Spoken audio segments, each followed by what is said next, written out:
Welcome back to Salud with Robert Gardner. I have two whiskeys that have been sitting in my bar for quite some time. I don't find I'm drinking as much whiskey. Wanted to delve just a little bit into it to get these reviews under wraps. And unfortunately, one of these I absolutely do not like. Not only did I not like the whiskey that much when I first had it, I've also got negative associations to the situation in which I drank it and whatever else. But anyway, what I will let you see is this was a very interesting bourbon. I've not had a lot of bourbon. I have not, I don't consider myself an aficionado. I can't speak about it very eloquently because I've simply not had a lot. If you give me Jack Daniels and people argue whether or not it's a bourbon, I'm assuming that whiskey culture is exceptionally diverse, and this was a chance for me to try something. I really understood what sour mash meant when I first had this. I'm going to go ahead and have this second. And the reason I'm going to have this second is because it will erase the memory of drinking whatever the hell is in this bottle. It's slightly sweet. I am going to do the flavor tasting notes and all that. I couldn't even find information about Renfield online, but frankly, I didn't want to. And if Renfield wanted to pay me to get positive reviews, you're going to have to write a hefty check. Okay. We'll go ahead and pour some of this and see how it goes. Just enough to get a good nose and good sense. I suspect the rest of this bottle will go into soda, whiskey and Coke, something like that, because I did not particularly like this on its own at all. It's like syrupy, kind of sweet.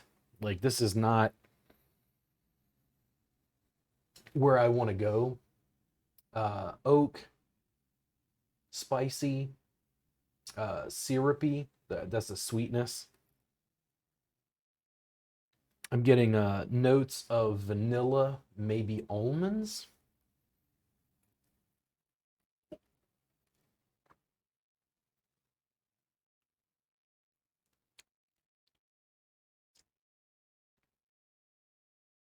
Interesting. It's actually not as sweet as I thought it would be.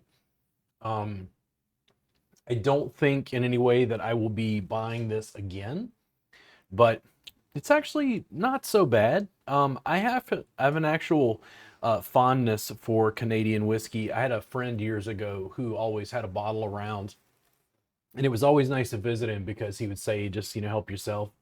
And Canadian whiskey, much like Irish whiskey, I think, a little smooth, easygoing. It's interesting to me that the nose is so sweet, but the whiskey itself is not overly thick and syrupy.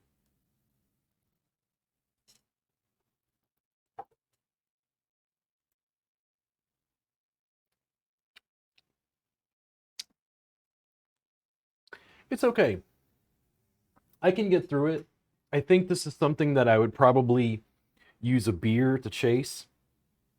It's an 8-year-old Canadian Premium Reserve. It's imported and bottled by Universal Brands in Princeton, Minnesota. Distilled from grain. I don't know.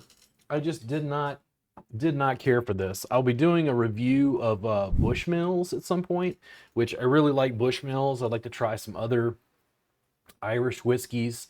Bourbon is the thing that I see lots of bourbon connoisseurs on TikTok and platforms reviewing this stuff. I find it almost daunting because I think it's so there's so many distilleries and so many different whiskeys. Let's go ahead and try out the Broken Thorn again. I broke the seal on this. I really like the fact that it had this paper seal. It does have what feels like an actual cork there. Oh, I'm gonna change cameras.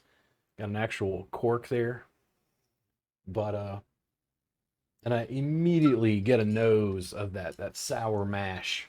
It was the first time that ever fully made sense to me, And again, just a solid hork out of that. I want to be able to taste it. And these bottles will hopefully be finished off soon so I can move on with my life. Spicy spices. It makes me think of like apple pie. Spicy caramel, oak. I don't get as much vanilla. I get the rich sense of bourbon.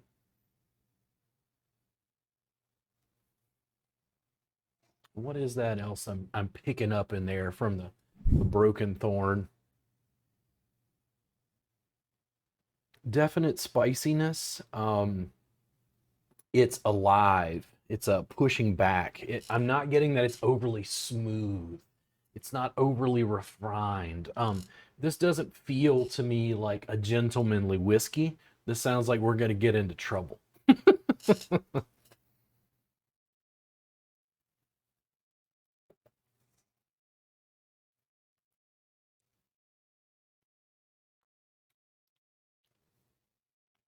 Spicy, fiery, clove, star anise, a little bit of that numbing effect on my upper palate and tongue.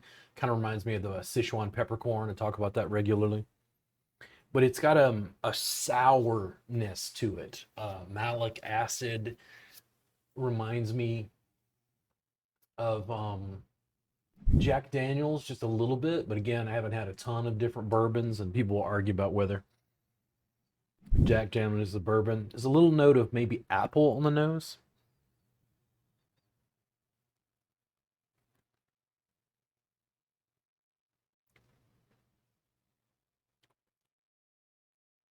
Syrupy, thick, viscous, spicy Sichuan peppercorn, maybe a little bit of caramel, but there's definitely some oaky notes.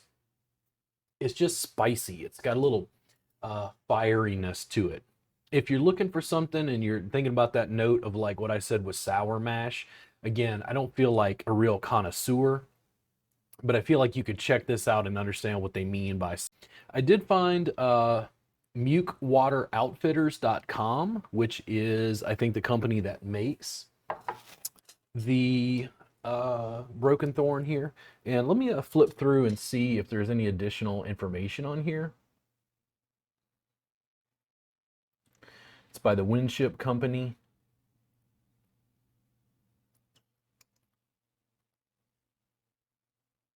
Shop now, home, drinkware.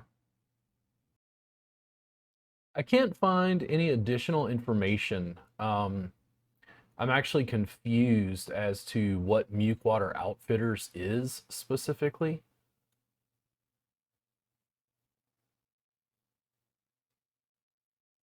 It's a Texas company. Let's go to home, mukewateroutfitters.com.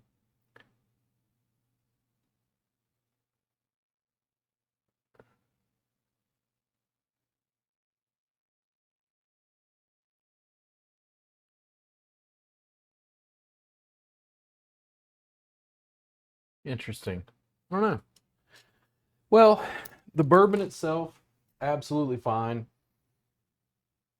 That sweet, spicy, syrupy, maybe a little bit of apple on the nose. Like again, that acidity or whatever that is, it reminds me of like when I had this for the first time, sour mash.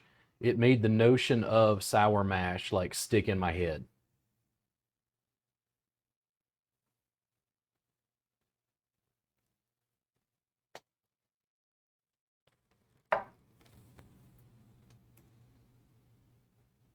Pretty good. You can go ahead and check those out if you wish. This was actually not as bad as I recalled.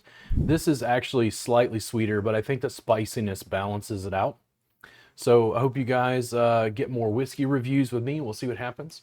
I'll see you again soon on Salud with Robert Gardner. If there's anything that you'd like me to review, please comment below and I'll be happy to put that together for you. And you guys have a good one. Thank you.